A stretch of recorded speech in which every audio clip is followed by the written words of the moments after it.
sa tao. Nagligtas na kordero nang makasundo tayo ng amang lumikha nitong mundo. Buhay at kamatayan, kapwa nagtunggalian, at ang nagtagumpay, pagkabuhay. Ano ba, Maria, ang iyong mga nakita? Puntod ni Kristo nabuhay, liwanag niya't kaninlingan, anghel na malinaw, kumot at kasuotan. Buhay si Kristo, pag-asa pupunta sa Galilea. Kami sumasampalatayang buhay katalaga, hari ng ligaya, magbasbas ka.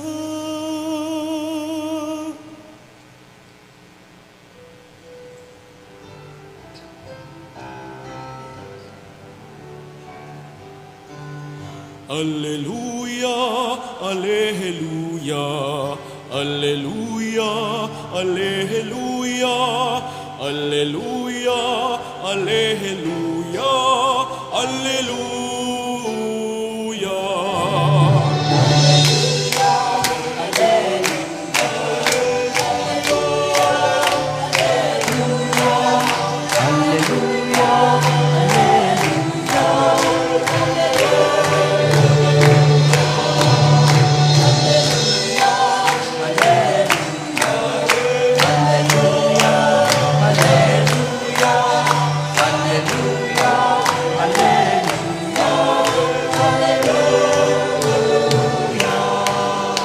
Si Kristo'y inihain na pamaskong maamong tupa, magsalo tayo sa Kanya.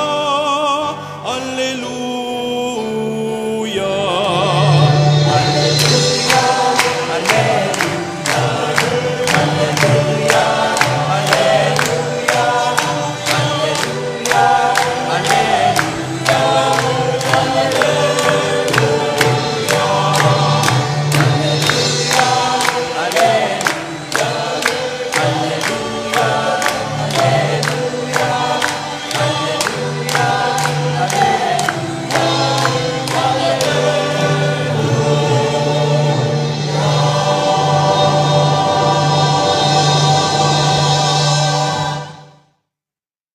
Sumainyo ang Panginoon. At sumaiyo rin. Ang mabuting balita ng Panginoon ayon kay San Juan. Papuri sa iyo, Panginoon.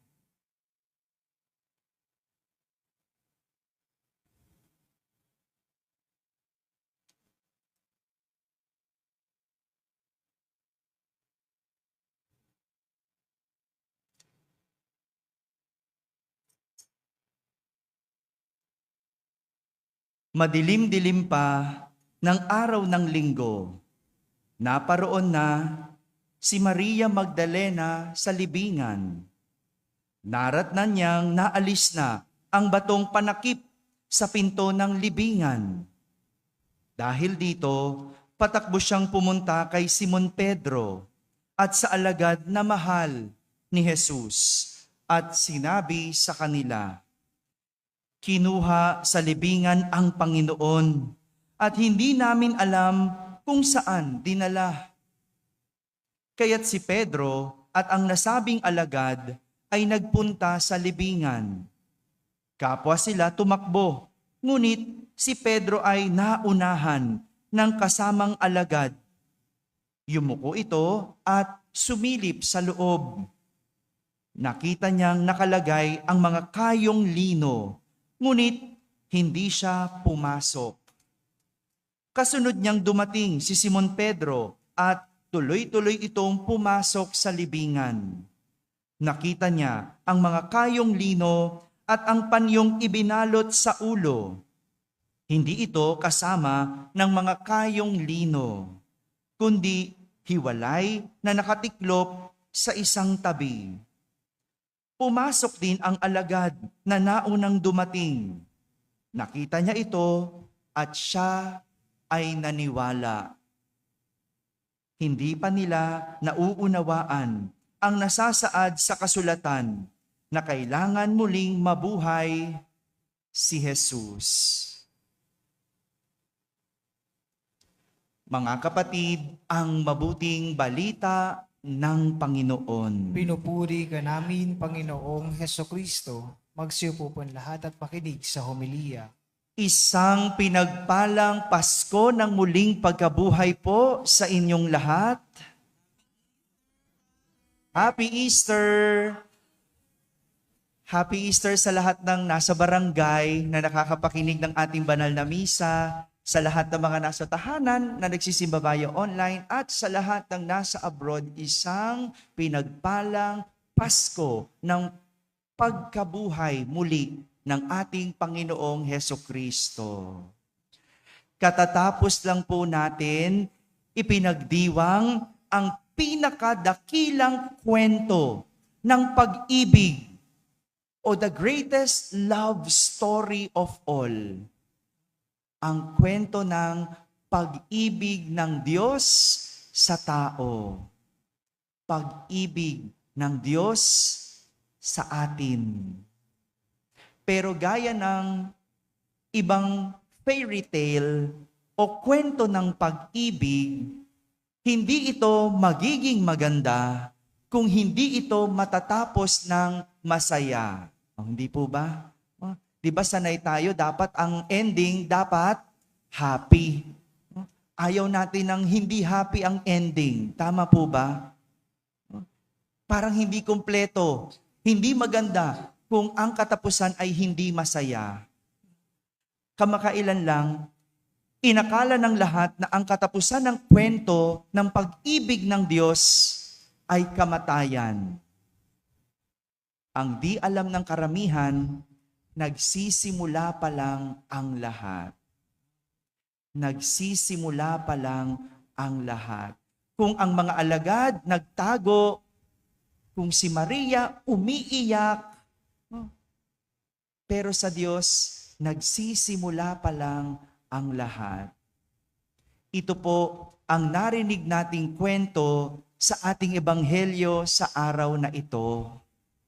At nais ko pong pagtuunan ng pansin ang tatlong detalye ng ating ebanghelyo para malaman natin ang mensahe ng Pasko ng muling pagkabuhay. Tatlong detalye. Kung minsan, alam nyo tayo, hindi tayo madetalye. Tama ba? No? Pag tinignan mo, oy, ang ganda-ganda, okay na yan. No, pero kung titignan mo ang bawat detalye, may lagpas. Kung titignan mo ang bawat detalye, merong nakaligtaan. No? Di ba? Hindi tayo madetalye. Pero alam nyo, sa detalye, nakikita ang tunay na kahulugan. Kaya maganda, tignan natin ang detalye ng kwento ng Pasko ng muling pagkabuhay ni Jesus. Ayon sa kwento, unang araw ng linggo, pumunta si Maria Magdalena sa libingan ng isang madilim-dilim pa. Madilim-dilim pa. Habang ang bato na panakip sa libingan ay nakaurong na, naalis na.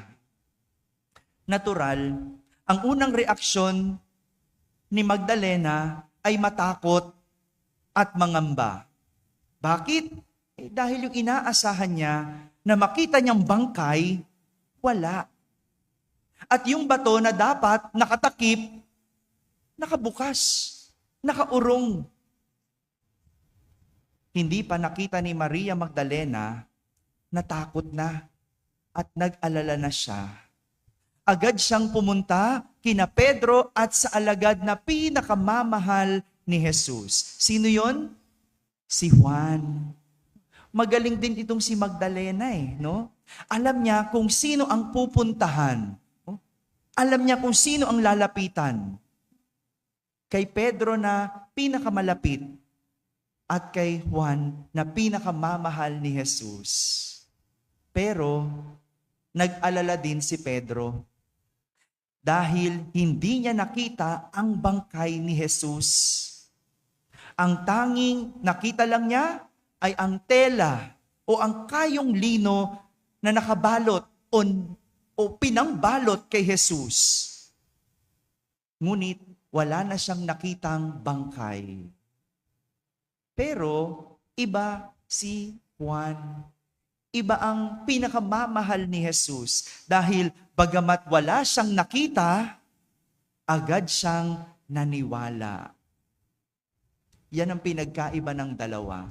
Ngayon alam nyo na, no? Bakit nagkaiba yung dalawa? Yung isa, close kay Jesus. Oh. Hindi niya nakita, anong naramdaman niya? Nag-alala siya. Si Juan, pinakamamahal. Bakit? Hindi man niya nakita, pero naniwala siya. May 3 aral na tinuturo ng mga detalye ng kwento ang pwede nating matutunan. Sa lengguwahe naming mga Gen Z, hello, kami to, no? Malalaman nyo kung hindi na kayo Gen Z, no? Sa lengguwahe naming mga Gen Z, green flag ang tawag namin dito. Naintindihan nyo yon? Pag di nyo naintindihan, hindi nga kayo Gen Z. No? Green flag ang tawag namin. Tingnan natin ano yung mga 3 green flag sa kwento ng Pasko ng Muling Pagkabuhay. Unang green flag, madilim-dilim pa ng araw ng linggo. Nang mamatay si Jesus, nabalot ng kadiliman ang buong paligid. Tama? Naalala niyo pa yung kwento, di ba? Nung namatay si Jesus, no, nagdilim. At hindi lang literal na buong kapaligiran ang nagdilim. Sigurado ako, pati ang puso ng mga nagmamahal kay Jesus, nagdilim. Tingnan mo nga yung mga alagad, anong ginawa? Nagtago sa dilim. Di ba? Nagtago sa upper room. Madilim, nagtago, nagkubli. Hindi natin masisisi kung sasabihin ng mga nagmamahal kay Jesus na madilim ang kanilang mundo. Sa mga namatayan, hindi ba? Madilim ang mundo. Kasi namatayan sila At hindi lang madilim, kundi tila gumuho ang kanilang mundo. Paano na kami? Ganito ang nararamdaman kapag tayo ay nasa madilim na yugto ng ating buhay.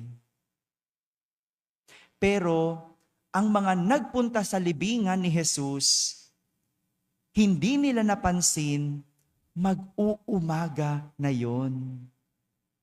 Mag-uumaga na yon. Madilim-dilim pa, pero mag-uumaga na. Isang green flag. Oo, madilim pa. Pero dahil mag-uumaga na, alam natin na ang dilim ay hindi na magtatagal. 'Di ba? Pag mag-uumaga na, alam mong hindi na matagal ang dilim. Ibig sabihin, malapit nang sumikat ang araw. Ito ang unang mensahe ng Pasko ng Muling Pagkabuhay ni Jesus. Matatapos din ang dilim. Sisikat din ang araw sa atin. Sabihin nyo nga po, matatapos din ang dilim.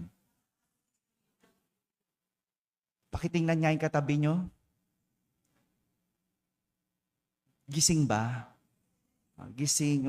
Di mo makikita ang liwanag kung nakapikit ka.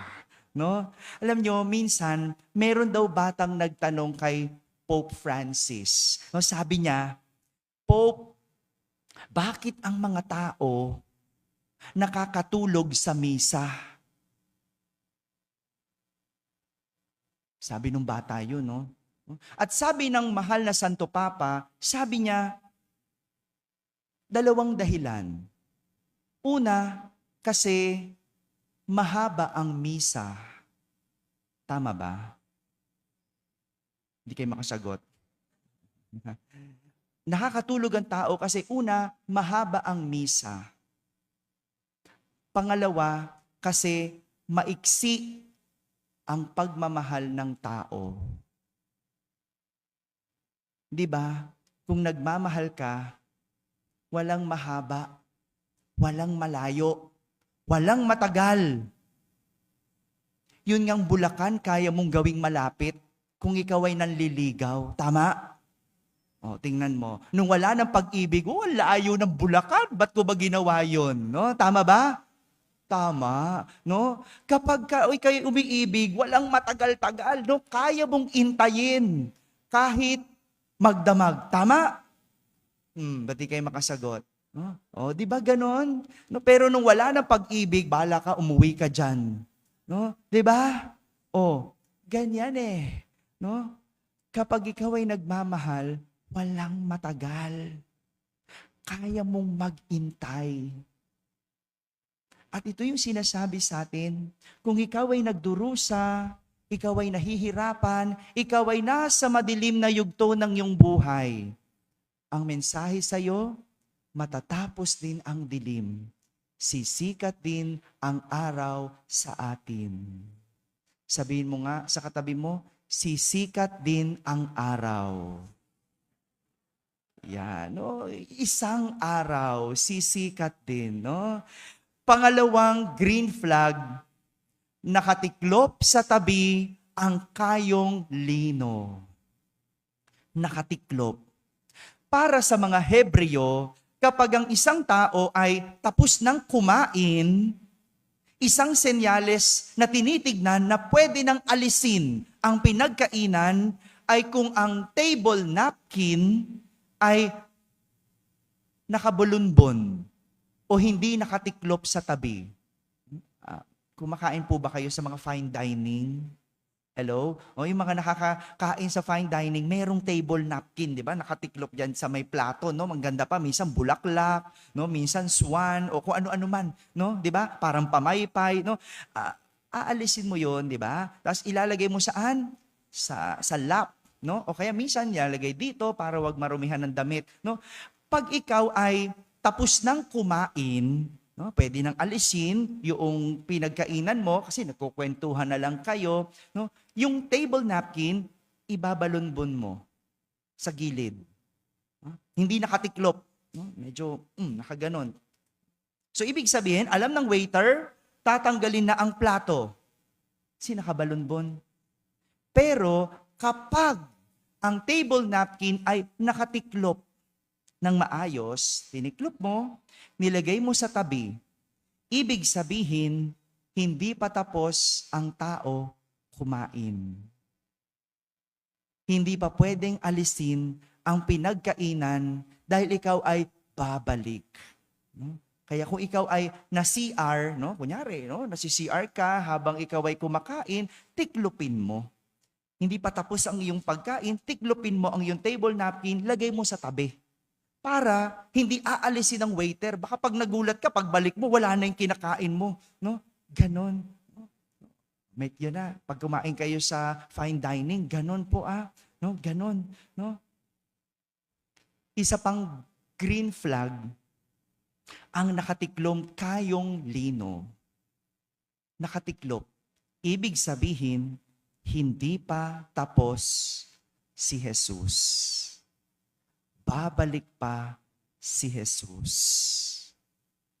Pangalawang mensahe ng Pasko ng muling pagkabuhay, hindi pa tapos ang Diyos. Babalikan ka niya. Kaya huwag kang nagmumukmuk. Huwag kang nag-e-emote. Huwag kang iiyak-iyak. Huwag kang nagtatampo. hindi pa tapos ang Diyos. Babalikan kanya. Sabihin mo nga sa katabi mo, babalikan kanya. Gusto mo pa bang bumalik? Parang iba na yung pinag-usapan natin. Ano? Pero yan ang mensahe. Pangalawang green flag, nakatiklop ang kayong lino. Ibig sabihin, malungkot ka man, babalik ang Diyos. Babalikan ka ng Diyos. Pangatlong green flag, ang alagad na pinakamamahal, agad naniwala. Tanging si Juan, ang pinakamamahal ni Jesus lang, ang unang nakaunawa ng lahat ng nangyari. Kahit ang pinakamalapit kay Jesus, hindi naunawaan. Hindi man nakita ni Juan. Nang pisikal si Jesus, hindi siya nag-alala. Pero sapat iyon para siya ay maniwala. Ganyan ang pagmamahal. Laging naniniwala. Kahit hindi nakita, naniniwala. Pero yung mga walang pagmamahal, tamo, no? Wala namang nakita kung ano-ano ang pinaniniwalaan. Hello? Nakita mo ba? Ba't mo pinaniniwalaan? Pangatlong green flag, ang pagmamahal ng alagad, ang dahilan kaya siya naniwala. Tanging ang nagmamahal lang ang maniniwala na hindi siya iniwan ng Diyos. Kahit na hindi niya nakikita ang Diyos. Si Maria Magdalena, nagtatakbo nung hindi niya nakita ang Diyos. Si Pedro, nang hindi niya nakita ang Diyos, nag-alala. Pero tanging si Juan lang na nagmamahal at ang pinakamamahal ni Jesus ang naniwala. Ganyan na nagagawa ng pag-ibig. Madaling maniwala. Tama? O di ba? Kaya ka nga naniwala. Kasi may pag-ibig. Ngayong wala ng pag-ibig, ayaw mo nang maniwala. Tama? Father, ba't palagi napupunta doon? Ano? Ikatlong mensahe ng Pasko na muling pagkabuhay, maniwala ka dahil mahal mo siya. Maniwala ka dahil mahal mo siya. Mga kapatid, ito ang mga green flag ng kwento ng Pasko ng muling pagkabuhay. Hanapin ang green flag ng iyong buhay para iyong maintindihan. Dahil ang mensahe ng Pasko ng muling pagkabuhay, 3. Sa mga nadidiliman, sisikatan ka din ng araw. Sa mga pakiramdam na sila'y iniwan, hindi pa tapos ang Diyos. Babalikan kanya. At sa mga nagdududa at hindi nakakaunawa, maniwala dahil mahal mo siya. Huwag tayong mainip, hindi pa tapos ang binubuong kwento ng dakilang pag-ibig ng Diyos sa iyo. Amen? Maligayang Pasko ng muling pagkabuhay sa lahat.